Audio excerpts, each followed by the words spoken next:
Monsieur le Premier ministre, allez-vous abandonner les salariés d'ArcelorMittal?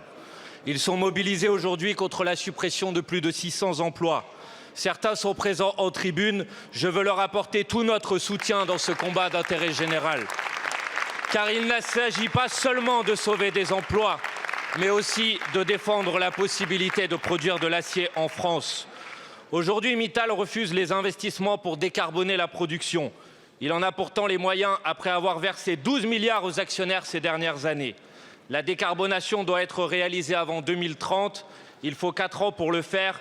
C'est donc maintenant que ça se joue. Sinon, c'est toute la filière qui disparaîtra, emportant plus de 60 000 emplois.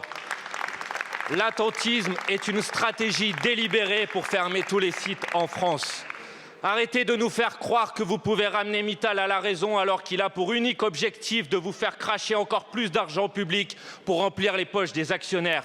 Car pendant que vous gesticulez, le groupe se dépêche de supprimer les emplois indispensables au maintien de l'activité.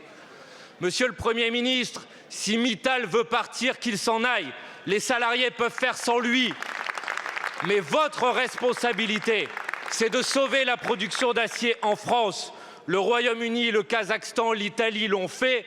Qu'attendez-vous?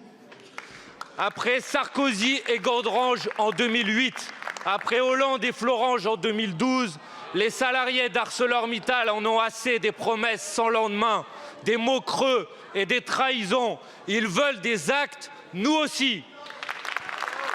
Alors, Monsieur le Premier ministre, ma question est simple.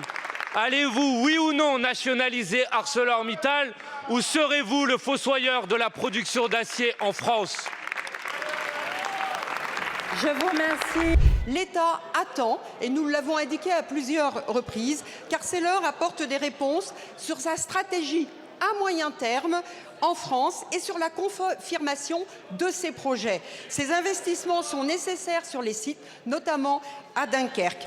Par ailleurs, on ne peut interdire à Arcelor d'améliorer sa compétitivité en réduisant des postes, mais on doit exiger, nous devons exiger qu'en contrepartie, Arcelor dispose d'une vision de long terme pour assurer la pérennité de sa présence en France. Madame la ministre, les salariés d'ArcelorMittal n'ont rien à faire de vos mots et de votre compassion. Ils veulent des actes. Nationaliser ArcelorMittal pour maintenir la capacité de produire de... Merci beaucoup.